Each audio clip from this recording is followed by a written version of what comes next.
My first week of school has ended. The summer blockbuster season is coming to a close. So I'm going to rank all 13 summer 2022 movies that I saw from the worst to the best.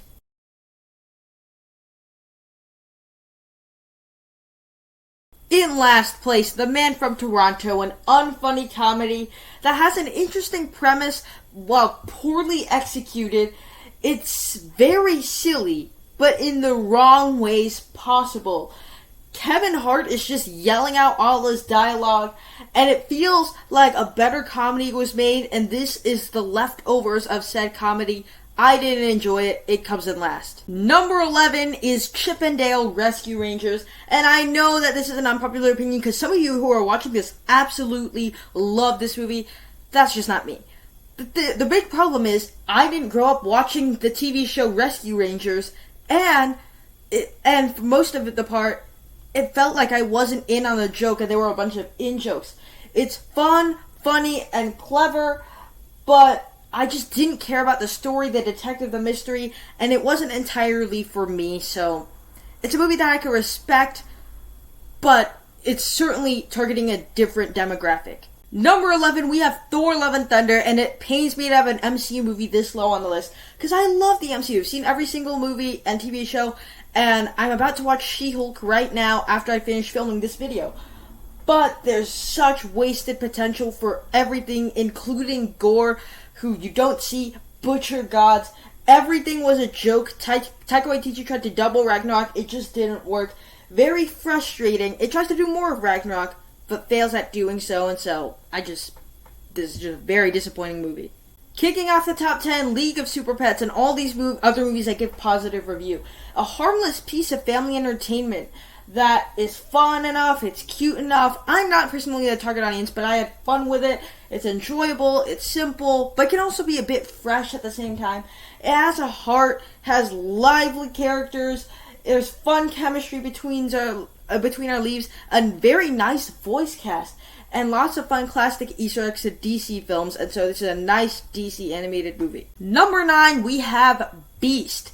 This is a film that I just saw about 20 minutes ago, and it's a good enough, fun enough thriller, but it's very forgettable. It works only if you want to see Idris Elba battle a lion. Luckily, that's my sort of thing. It's wonderfully shot. Like, the shots go on for like 2 minutes to 5 minutes. It's just very phenomenal. It does no more, no less. It's just the middle tier, B- survival thriller movie. Then we have Jurassic World Dominion. Now, I did give this one a positive review. It's an okay enough movie, but it felt like something was missing. Well, that's disappointing. Now, this is a film that had so much potential. It was disappointing a little bit, but I still had some fun with it. There were some great performances from our characters, nice action sequences with dinosaurs, but it can feel forced at points. It is about human cloning and stuff like that. I simply didn't care about that, and it's a departure from the franchise. It certainly wasted the premise, but overall, it was a fun enough film. Then we have The Sea Beast, a film that heavily borrows from How to Train Your Dragon. There's some nice themes and messages. There's some fun for kids to have. There's some nice animation, but it's very familiar, and what bothered me about it was that it just reminded me of a better film. Anything new? No. Still, it's a solid film for the whole family to watch. Number 6 is Minions: The Rise of Gru, a nice return to form for the Despicable Me franchise because young Gru was put into it. Thus, you have this character arc that is put into this film. There's a fun plot, a nice origin story for Gru when he comes from the kid to the supervillain, and it's just fun family entertainment that I really enjoyed. Kicking off the top 5 is Doctor Strange in the Multiverse of Madness, which is well below my expectations for Multiverse of Madness, but it's still a nice, Raimi horror MCU film. It's a fun and a weird adventure to go on with these characters. There's a cool, very berserk villain inside of Wanda, and there are some frustrations here and there as there's wasted potential for a multiverse of madness, and especially the Illuminati.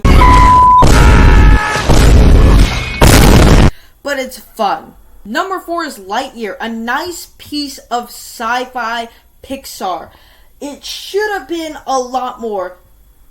and it does not feel like the movie Andy would love, but I feel like it did what it delivered. Now, there's a big problem with the villain twist, obviously, because it undermines everything we learned before. No, Buzz. I am your father. But there's some nice humor, especially with Socks, the cat. There's cool character arcs, and it's fun as a Pixar space adventure. In third place, The Gray Man, an odd project from the Russo brothers, as it's a generic action movie. Now, it's fun, it's fast moving, there's a nice sense of humor, there's charismatic leads, especially Chris Evans.